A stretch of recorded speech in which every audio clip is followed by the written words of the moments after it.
Microsoft Visio tutorial. In this video, what we're going to be doing is we're going to be talking about Microsoft Visio. So if you've ever tried to explain a complex idea using just plain text, you already know that it gets messy, and it gets messy quite fast. Now, whether it's a flowchart, system design, network diagram, or a business process, sometimes you just need to see how things can connect. Now, that's exactly where Microsoft Visio is going to come in. Because even in 2026, Visio remains one of the most powerful diagramming tools available. It's used by businesses, developers, engineers, and students to turn complex ideas into clear visual diagrams. Now, in this tutorial, I'm going to be going ahead and using these features to show you from setting up your first diagram to using advanced features like automation and collaboration. And by the end of this video, you won't just understand Visio, you'll actually be able to use it and use it quite confidently. Now, to get this, what you're going to do is obviously you're going to go ahead to the Microsoft 365 suite, and if you don't already have it, you do need the Microsoft 365, because without it, you will not be able to access Visio. And Visio has its own plans and pricings because it is included in the 365 plan. If you want it separately, you're going to have to pay, around $5 a month and something like that.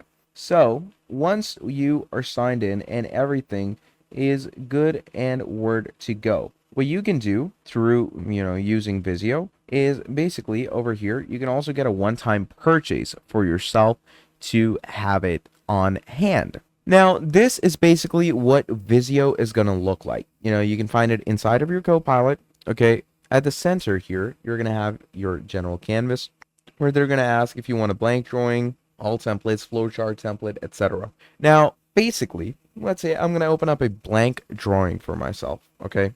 Now, opening up a blank drawing is basically going to go ahead and allow you to get a whole blank canvas that will basically allow you to go ahead and draw anything for yourself, okay? So Visio will give you all of this right here. Its interface is going to be just like Microsoft Word if you've used it. On the left-hand side here, you can see different things like arrow shapes. Then we have shapes in document. Then there's the basic shapes over here, etc. Moving on, you can add in your pictures, your connectors. All of this is pretty straightforward. You have these ribbons similar to the other Microsoft tools where you're going to find options for formatting, inserting elements, and customizing your own diagram. Now, once you understand these three areas, the canvas, shapes, panel, and ribbon, you're already halfway there. You're pretty much good to go. So what you can do from here to get your work, even better, is you can build something simple, which is a basic flowchart. Okay, so let's go and create a flowchart for ourselves. Let's go with a rectangle over here. Now over here, let's say I want to go ahead and create something pretty simple. Let's go ahead and add an ellipse over here. Okay, that is going to be our start of the flowchart. All right, now from here on out, let's say I want to go ahead and extend it to some little rectangles. Okay, so rectangle 1, here we have rectangle 2, and we can have rectangle 3 right under it, as so. There we go. Now once that is done, how do you create connectors? Basically, you simply do this, connect, do this, connect, and do this, and connect. Okay, so that's your basic flowchart, and then obviously you can create an endpoint for yourself, which could be a square. Okay, and finally, like that. Now, to add text for yourself, all you're going to do is you're going to double click inside the box, okay, and that will create a text box for it.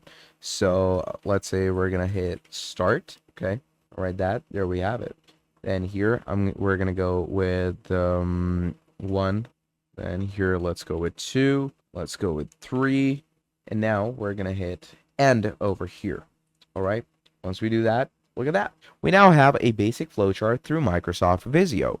Now, how can you get creative with this? Basically, let's say we want to create diversions, right, for ourselves. So for that, let's say we're going to come here and there is a use case for this. Okay, we're switching this up.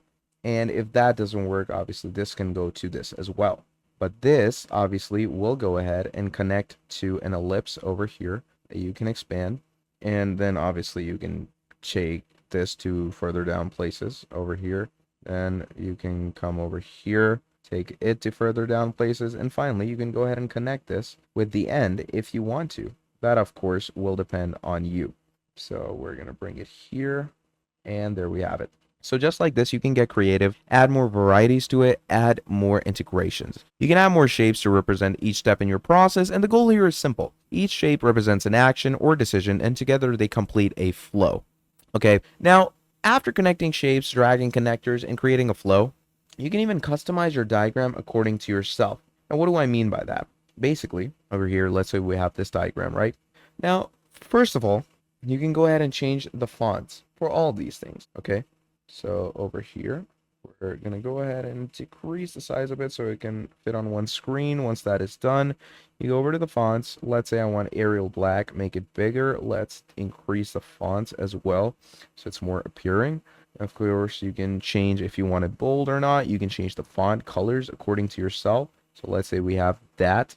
You can centralize the elements or even bring them to the left-hand side. It's general, editing when it comes to the ribbons because, you've used Word, you've used PowerPoint, you've used Excel, you know how this goes.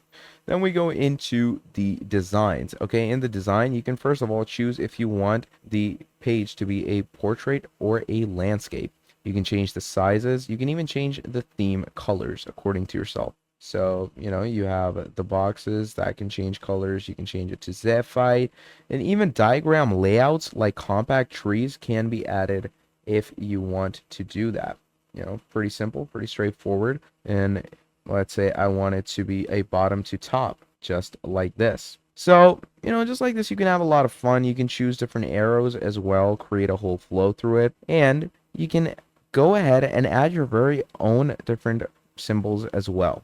And it can even work for different types of steps and diagrams like mind maps. Then you can even create a UDD diagram, an OOP diagram, a UHS class diagram, and whatever you want. You can use these smart shapes and data integrations where Visio isn't just about drawing, it's about data-driven diagrams. Okay, and as your diagrams grow, you can make things complicated. That's where layers come in.